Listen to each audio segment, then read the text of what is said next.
about how can you fix this problem on your Peacock app. So all you have to do, so you just click here on settings here.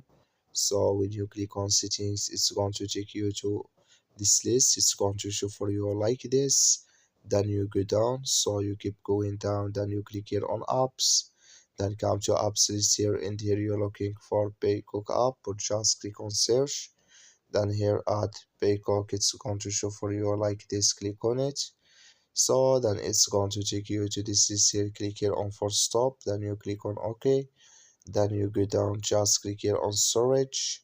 Come to storage list here, just click here on clear cache. Then all you have to do, so you just go to your Play Store here, click on it.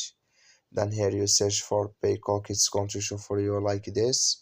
You will find here update, you click on it, then it's going to work with you. That's all you have to do. Thank you for watching. Don't forget to support us by liking.